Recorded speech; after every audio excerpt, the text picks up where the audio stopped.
It's the soul and the heart of downtown New York filmmaking. It's about the vibrance and the culture of New York, and we pull it all together with films, games, immersive experience. We share our narratives now differently. There are so many more things that games can be. Ever since I was a kid, I would play video games 24/7. Every time I wanted to relax, every time I wanted to step out of the world for a bit. You know, some people might say, well, go read a book. And I'm like, I don't want to read a book. I want to be in an interactive adventure. I want to feel like I'm part of the story. I am Julian Cordero, and my game is Despelote. Goodbye Volcano High. Stray Gods. A Highland Song. Chants of Senna. Nightscape. The Expanse. Welcome. Welcome to Tribeca Games.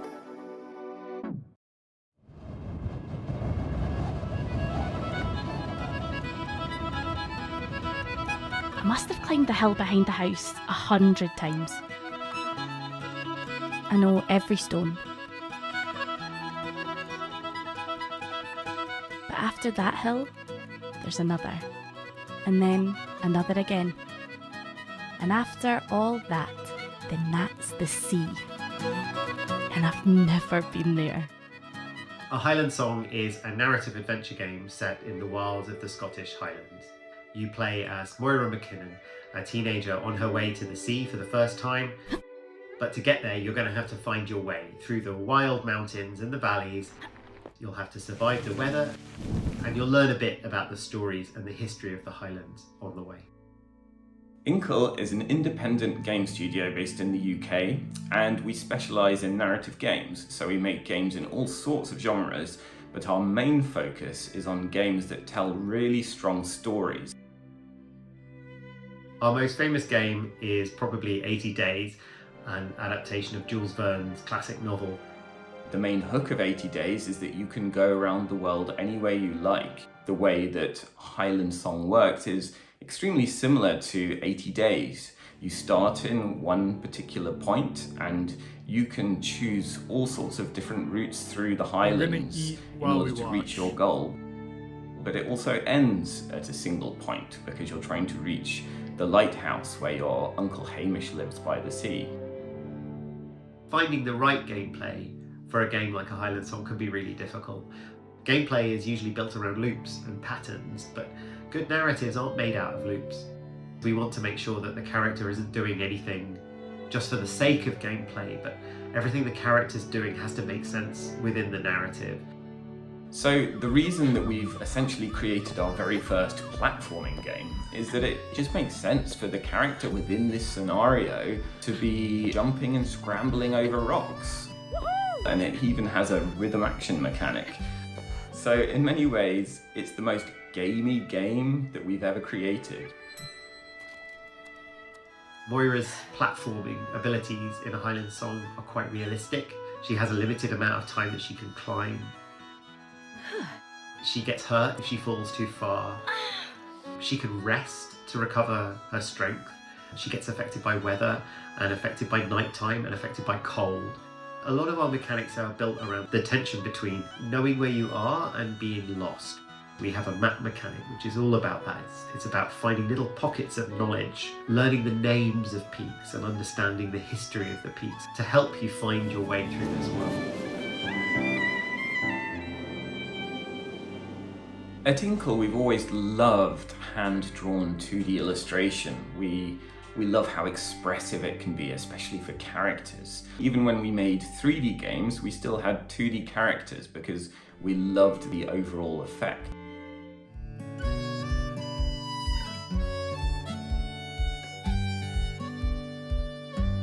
I grew up in Scotland. When I was a teenager, I went up into the Scottish Highlands with 3 friends and we got lost and we had to stumble through rivers and bogs. It was really quite a chilling, scary experience. My parents are art historians, and that there was always one painting in particular that they had that I used to love as a child.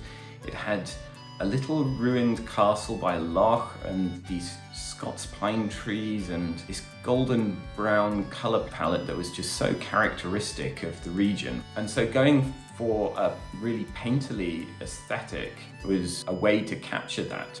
The more modern take on that is the digital paintings of concept artists such as Paul Scott Canavan, who we worked with on this project. And he came up with this really beautiful way of hand painting rocks and trees and grass and then assembling them as a huge collage, but then all built up so that the overall effect is of a painting coming to life. When people play a Highland song, I really want them to come away with a strong sense of the place, the Highlands themselves. There's this tension in that place between being full of story and history and the marks left behind by people, whether that's ruined farmhouses or whether that's just the names attached to the various peaks and the stories behind those names, which often go back a very, very long way indeed. When I first kind of conceived of the game, I tried to forget everything about what games we'd made as a studio before, what games are out there, and I just tried to imagine, what do I want on my Switch for me to play right now? And pretty much a Highland song, as the way it looks and feels, popped into my head, and I can't be prouder of what we've created.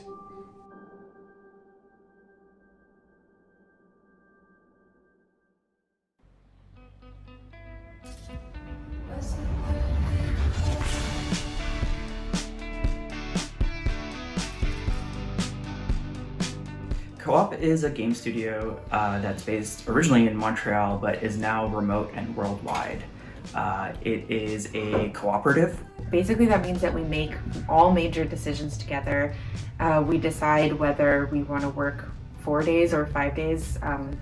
Spoiler alert, we decided to do 4 days a long time ago. We present concepts when we are starting to put together things, and we all vote on what we think is what everybody would like to work on. And you feel more attached to what you're making because you voted for it, you chose it. It was really important for us to feel like this was a different space where people actually could be the voices behind the games that we make. We are the makers of some charming, fun games like Winding Worlds and Nog and the upcoming Goodbye Volcano High. Goodbye Volcano High is a cinematic visual novel about dinosaurs in their final year of high school. At the start of the year, they find out that a meteor is coming. And the game is about asking yourself, what would you do if you had 1 year left? Who would you be? Who would you want to love? And how would you want to go out? I vote yes. I don't think this is a voting type situation. I mean, it does kind of belong to all of us. Or it was supposed to. It does. You did a great job. So, what do you say, Fang? We chose dinosaurs for Goodbye Volcano High for a couple of reasons. Originally, when we presented the game to everybody else, it was meant to be a dating sim because, like, at the time, this was kind of like the hot thing to work on was dating sims. And then we were like, hold up, here's the hook. It's a dating sim with dinosaurs at the end of the world. As soon as you start talking about a meteor, even though the characters are unsure what's gonna happen, you know it's gonna happen. And that was really important to us because we wanted to make something that could tap into the anxiety of our current times. And dinosaurs was a really great way to create that metaphor instantly. As it went on and we became kind of more ambitious and more interested in making what we actually like, we were like, what if it's an anime and we tell a story that isn't necessarily so focused on dating, but really goes deep into the emotional aspects of the end of the world. So high school already feels like it's the end of the world to most people, so it wasn't really that hard to hone in on the teen angst. It's really the hope that's tricky to encapsulate. High school to me is all about that sweet, sweet balance of doom and hope. Hope for the better future, hope for the dreams we chase and the Really ambitions cool we strive concept, for. actually. Those are things that can feel impossible to cling to, especially with something that can't be stopped and feels inevitable, like a giant meteor hitting you. And communities all across the continent reacted to the news of a previously unknown space object this morning. So, how do you deal with that? It starts off very joking. They're kind of making gallows humor jokes. In light of the whole space rock potential demise of civilization thing, my chosen theme feels off. What's the theme? Using this year to, make an impact? Our characters all have different methods of coping. Some double down on their ambitions, determined to accomplish their dreams before it's too late. Others slow down and decide to savor what time they have left, regardless of what their dreams are. We can still win! Battle of the Bands! Asteroid or not! The player character essentially ends up being the UI, and you end up playing as Fang's inner monologue.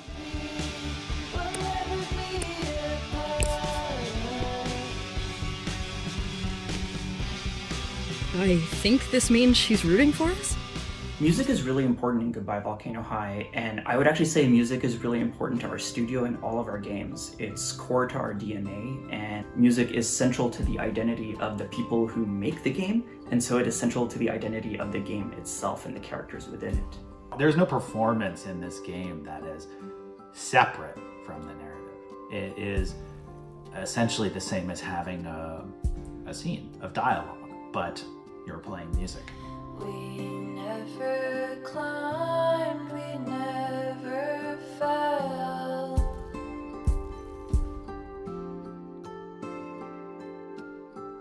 We scaled our way out of this water well.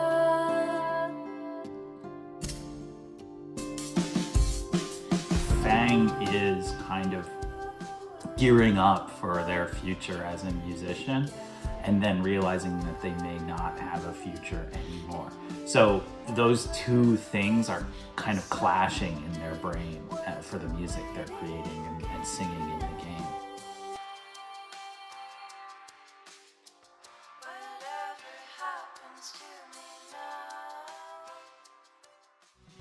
I think every person hopes that they get to be near people they love and who understand them and that love them. Those are things people can grasp no matter how much time they have left. I think that this game really encourages people to be brave, to do the brave thing, and love each other and be there for each other, even when it's scary, even when you don't know what's going to happen.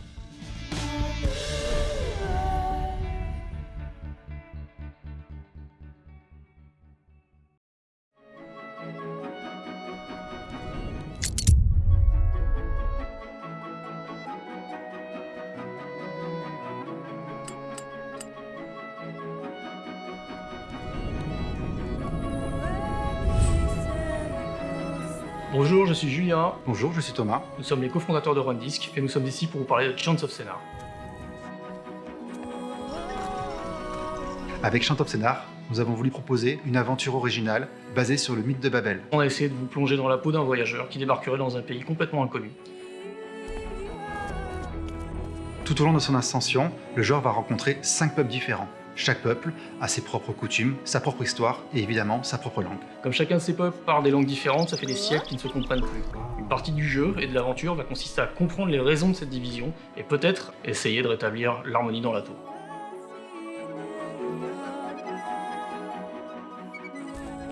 Quand on a compris qu'on voulait travailler sur les langues, on a eu cette idée de s'inspirer de la tour de Babel, parce que c'est un mythe qui est très puissant, qui parle des hommes qui essayaient d'atteindre le ciel en construisant une gigantesque tour. Et ça a déplu aux dieux qui ont décidé de les frapper d'une malédiction, en leur faisant tous parler une langue différente. Ce qui est important et original dans le jeu, c'est que les langues sont des puzzles en soi. Pour nous, un mot c'est pareil qu'un levier, une porte, une clé. On comprend des langues en résolvant des puzzles, et résoudre des puzzles nous permet de comprendre des langues.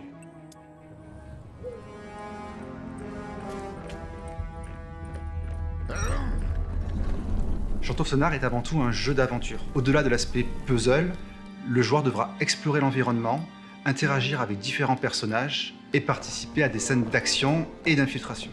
Donc on a eu cette idée de créer un héros qui serait plus un traducteur, un diplomate, un scientifique quelque part et qui soit dans cette démarche de réconciliation. Le personnage lui-même n'est pas un personnage violent, c'est pas un personnage fort, c'est pas un guerrier. Il va s'en sortir, il va trouver les clés autrement que par la violence.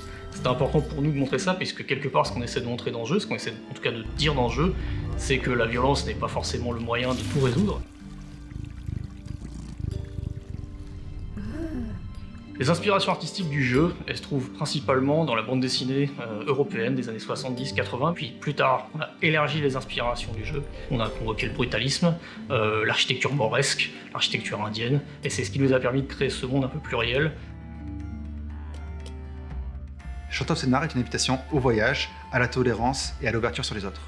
D'ordinaire, les langues étrangères sont vues comme un frein. C'est d'ailleurs pour ça qu'on parle de barrière de la langue. Mais dans Chant of Scénar, ce contexte est voué à être dépassé puisque les langues y sont à la fois l'obstacle et la solution. On espère que vous aurez du plaisir à découvrir la tour, à résoudre ses mystères et à nous aider à réunifier ces peuples. Et évidemment, nous avons hâte d'avoir vos retours.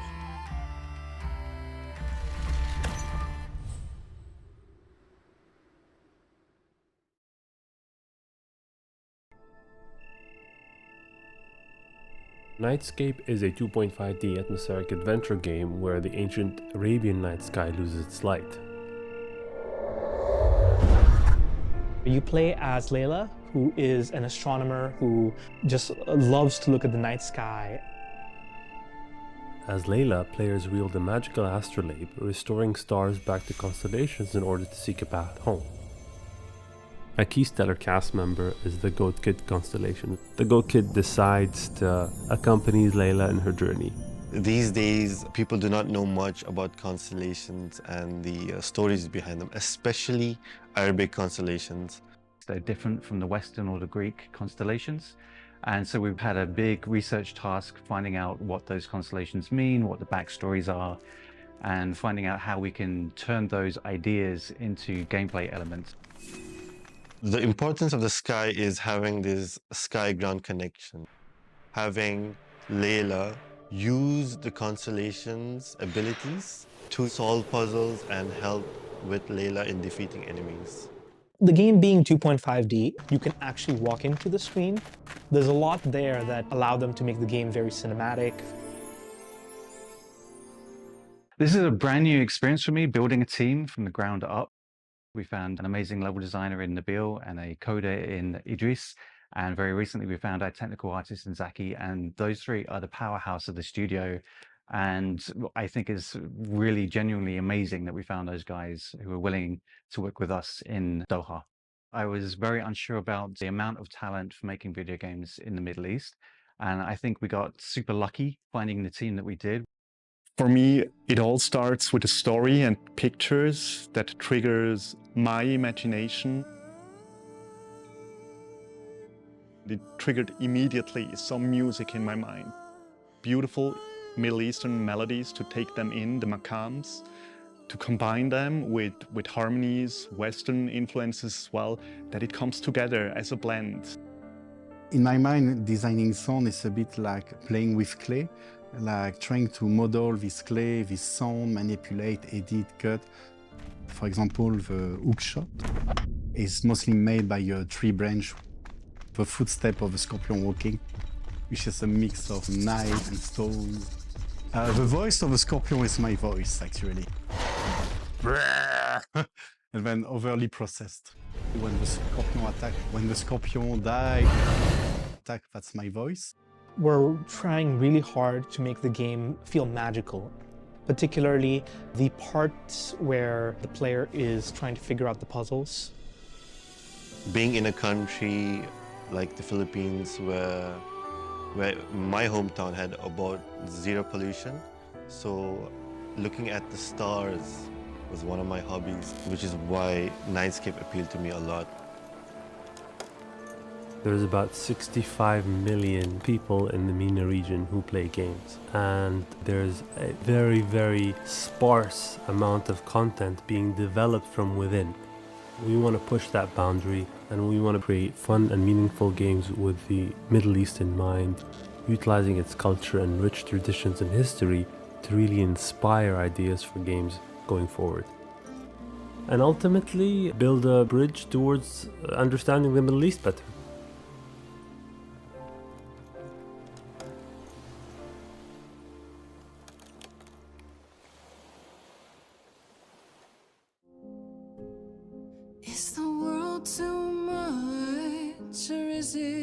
just me.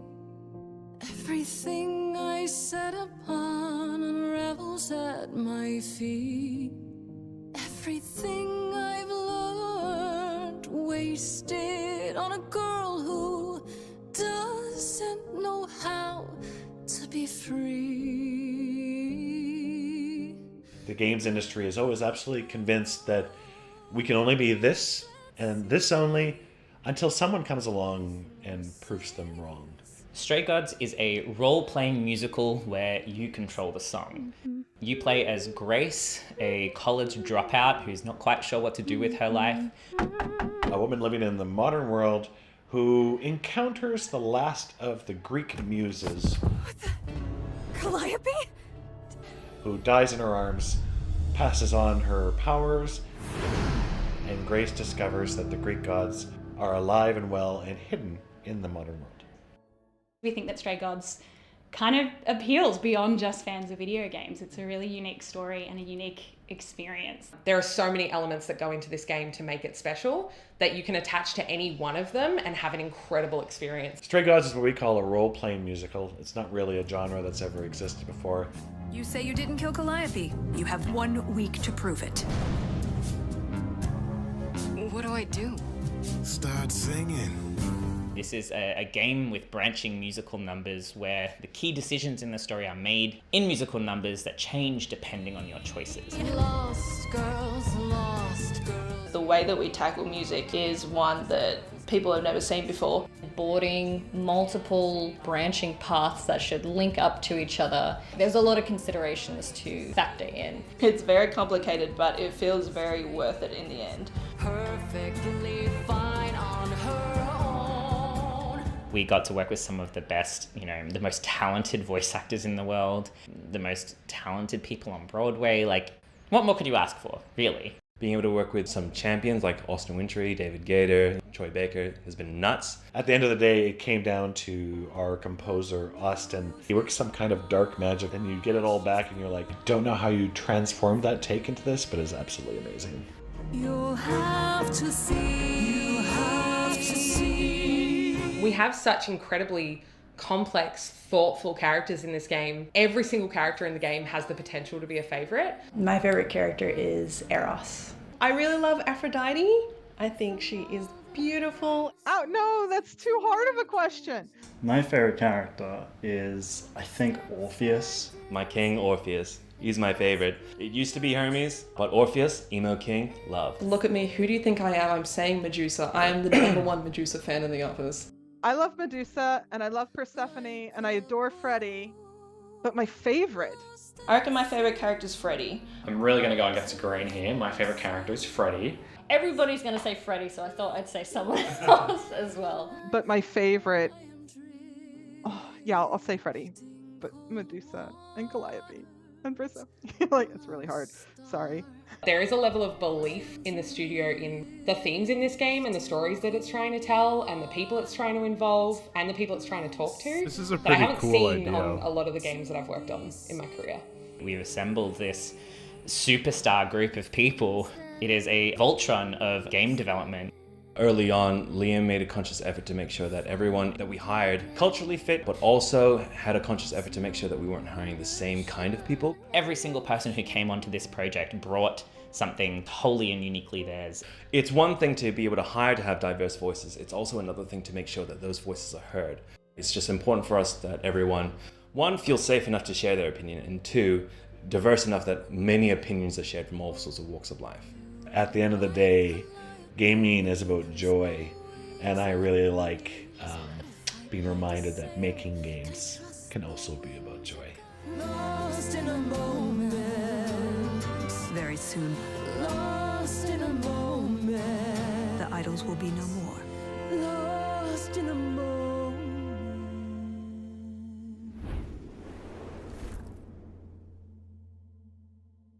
Role-playing music. RPM. Who here plays RPMs? Oh, this is that Expanse game, dude.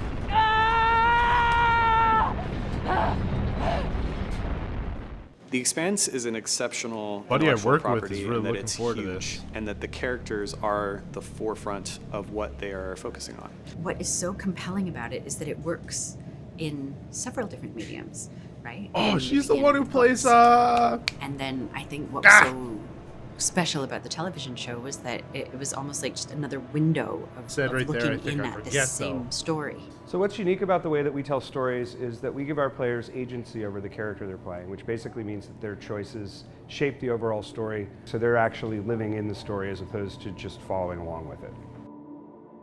When you're adapting a television property into a video game property, you have to think about what the fan is expecting and when they're coming into. This takes place years before the first season.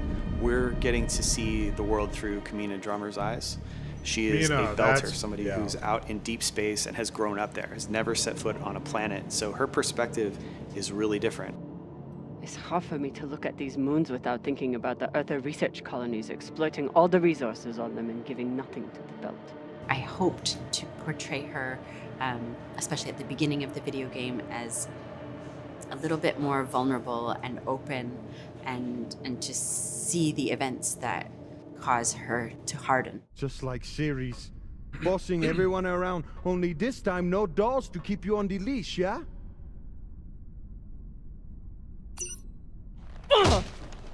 Damn! A really awesome character like Drummer deserves to have really interesting situations to be put in that fans have come to expect from the show, and now it's like they're getting to play an episode of The Expanse, but in video game form. We can do things like put zero G in the game, but we have to think about it from what's a good interaction medium, and changing that from what you may have seen in the show slightly to make sure that it's something that you can grok immediately and that feels good on the sticks, but that is also representative of what you see in the show. Those characters have really complex issues that they're facing regularly, and in narrative games, we want to give players these gray areas to really think, is this the answer I wanted to choose, or do I want to choose this answer?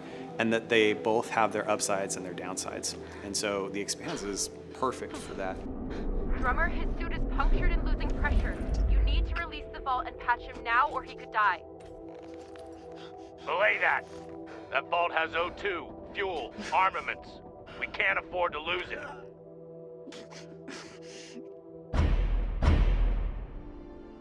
It was a really interesting challenge to come at the same character in a completely different medium. Deck 9 is a video game studio. We are known for our narrative, our characters, and our motion capture technology. It's a completely blank white room. You've got some tape on the floor, maybe a few things made out of wire to show where a door frame might be or something like that, but otherwise it's pure imagination.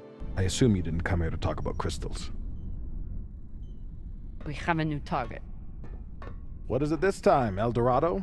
The Fountain of Youth? Let me guess. The Falcon Horde of Venus? The UNN Urshanabi. Cap believes there's something valuable on board. Something that we are really excited for people to experience in the Expanse of Telltale series is the emotional performance that we're getting from our actors that comes through with our technology and from our animators that really bring out the personality in these characters. I work for you, but you don't own me. Believe me, I'm well aware. Just want to make sure you're not having second thoughts about our deal. Oh, come on. We're equal partners. We pay the crew, the costs, and the overhead. The rest is 50-50. You and me. I mean, that's the joy and the beauty of a job like this, is that I get to play. We're hoping that you form these bonds with these characters and that they are something that you carry with you after you're done playing the game and you're thinking about it later. That, to me, is always a testament of good storytelling is, am I thinking about it long after I experienced the game itself? Honestly, when does this come out? I want to know.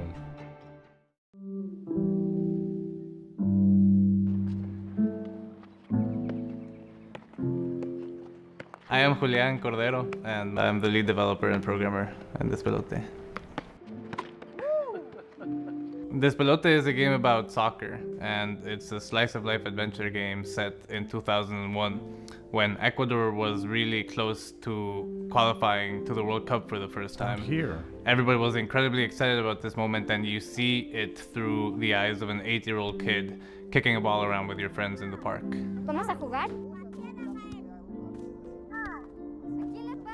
When I was growing up, I played a lot of soccer. In Ecuador, the culture of soccer is very big, and if you're a boy and you're not playing soccer, it's like hard to make friends. A lot of like my best friends I made were through playing soccer. But then when I moved to the US, I wasn't really watching or playing soccer for a few years. That sort of made me like take a step back from it. I sort of like realized this, and I was like, oh, like this had such a big role in my life. I wanted to make this game to sort of like figure out what it was that was really interesting about soccer growing up. When I started making the game, the first thing I focused on was this like relationship with the ball, and like making the ball like this physical object that you're kicking around. More than like creating like a soccer match, I knew that I wanted to just like your relationship with the ball and like how that sort of then relates to your environment. Immediately was thinking, okay, what should it look like? And there was this artist and musician, Sebastián. I really liked his work. My name is Sebastián Balbuena, and I am in charge of the art in Despelote. That includes 2D animation, 3D modeling, and also the music. This is actually the first video game I have ever worked in. I knew the game was going to be in 3D because I wanted the game to be like feel very physical, and this like the physical connection with the ball. We wanted to find a graphic style that could communicate emotions, and we found that the 2D hand-drawn animation was the best way to do that. We developed like the art style sort of around like his previous work, and his style sort of feels very nostalgic to us to have these like backgrounds with this like very grainy aesthetic. That was just very important to have that dynamic. The background being so noisy, the characters being so like hand-drawn and like so clean. As soon as like I was like, okay, well, what's the setting for this game? Like the only really idea I had was like where I have played soccer in my life, which is in Quito. That's where the game sort of had to be set. It became really important for us to like capture Quito in a way that was like very true to us. So we're using a lot of pictures, and the buildings are all real buildings. Some of the voices are from people that we knew. We wanted to have the same feeling that you get when you listen to people's conversation in the street. So that's why we went with the improvisation for the dialogue. It's all improvised, really. We like approached a lot of friends and family in Ecuador. The parents are played by my own parents, so there's an interesting dynamic happening there as you run around as a kid. The scene we set is, it's 2001. Ecuador is just coming out of this big economic crisis, and there's this idea we can qualify to the World Cup, and that's like really exciting. And it's been great because I think it's bringing in a lot of this like sort of communal understanding of the moment. So my parents aren't really big soccer people, but the excitement of qualifying to the World Cup was so big that even they were really excited about it. Oiga, ya está jugando el Ecuador, vamos a ver. Todo el mundo está hablando de que este sí hay chance. Capturing this moment in time was important because I think for my generation, the first time we qualified to the World Cup, it sort of meant like, oh, Ecuador is a tiny little country, but all of a sudden we were like in the world stage, and we were like playing against Italy, and like we were like in the big newspapers, and that felt like a really big thing. Pelota in Spanish means ball, and despelote is sort of a saying that people have. Is like, esto está hecho un despelote, is like, this is a mess. So it's sort of like a play on words, like ball and like mess. We're growing up with this idea of si se puede, which is what the people chant to the soccer team, which means, yeah, we can do it. Si se puede and si se pudo, like we can do it, and we already did it. Like that's not something my parents were able to like grow up with. People like grasp onto it so much, and I think it like really gave a lot of people so much hope. And I think for me, like that being like one of my earliest memories, it sort of made me grow up thinking like, oh yeah, like, yes, we can. I hope that people really enjoy just running around in Quito. I think we've built it in a way that is based on a lot of our memories. Instead of like trying to recreate it directly one-to-one, it's more of like a fuzzy memory. And I hope that feels very like transportive for people, and they can experience what this moment in time in Ecuador was. and how I felt through that time. Ese cabía desde ahí está sacándose la camiseta.